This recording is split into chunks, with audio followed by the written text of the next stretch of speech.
Welcome, नमस्कार दोस्तों। इस सीरीज को कंटिन्यू करेंगे। इसी के साथ आपके बीच एक और नई वीडियो लाया हूं, क्या हमारा दुख अटैचमेंट से पैदा होता है। गीता और साइकोलॉजी दोनों को लेकर इस बात को समझेंगे। क्या आपने कभी किसी व्यक्ति, किसी रिश्ते या किसी चीज को खोने के डर में अपनी शांति खो दी है? हम कहते हैं मैं उससे बहुत प्यार करता हूं, लेकिन कभी कभी जिसे हम प्यार समझते हैं वह वास्तव में अटैचमेंट होता है, और यहीं से हमारे दुख की शुरुआत होती है। क्या वास्तव में भगवत गीता यही कहती है, और आधुनिक साइकोलॉजी इस बारे में क्या सोचती है? आइए समझते हैं। पहले, अटैचमेंट क्या है? अटैचमेंट का अर्थ क्या है? किसी व्यक्ति, वस्तु या परिणाम से इतना जुड़ जाना कि हमारी खुशी, अनिश्चित हमारी पहचान और हमारा मानसिक संतुलन उसी पर निर्भर हो जाए। जब तक वह हमारे पास है हम शांत रहते हैं, लेकिन जैसे ही उसे खोने का डर आता है मन अशांत होने लगता है। यहीं से चिंता, ईर्ष्या, असुरक्षा और दुख जन्म लेते हैं। खास में गीता क्या कहती है? भगवत गीता हमें रिश्ते छोड़ने की शिक्षा नहीं देती, वो आसक्ति छोड़ने की बात करती है। श्री कृष्ण कहते हैं कर्तव्य निभाओ, प्रेम करो, लेकिन अपनी पूरी पहचान किसी एक व्यक्ति या परिणाम में मत खो दो, क्योंकि जो बदलने वाला है, यदि उसी पर तुमने अपनी पूरी शांति टिका दी तो दुख निश्चित है। तो अब साइकोलॉजी क्या कहती है?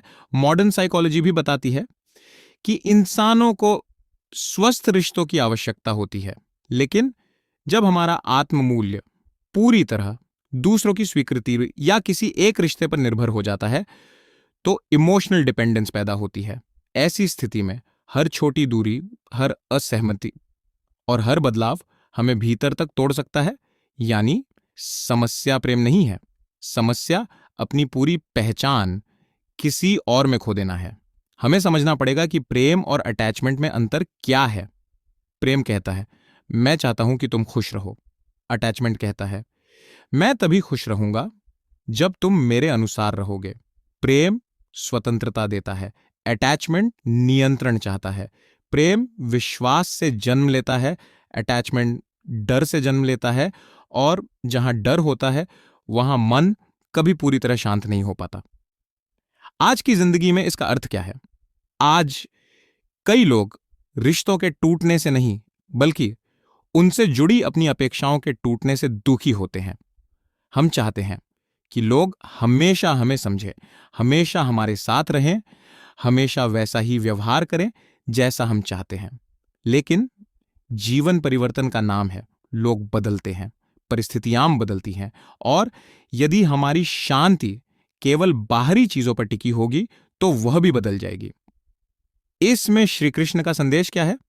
शायद श्री कृष्ण हमें रिश्तों से दूर जाने के लिए नहीं कहते, वे हमें अपने भीतर इतना स्थिर बनने की प्रेरणा देते हैं कि हमारा प्रेम डर से नहीं, करुणा से जन्म ले। जब भीतर स्थिरता होती है तब प्रेम भी गहरा होता है और स्वतंत्र भी। और शायद दुख का कारण प्रेम नहीं है, दुख का कारण उस प्रेम में छिपा डर और आसक्ति है। जब हम प्रेम करना सीखते हैं बिना अपने अस्तित्व को खोए, तभी सच्ची शांति जन्म लेती है। अब इसके अगले एपिसोड में हम बात करेंगे ईगो की साइकोलॉजी। क्या हमारा सबसे बड़ा शत्रु दुनिया नहीं, बल्कि हमारा अपना अहंकार है?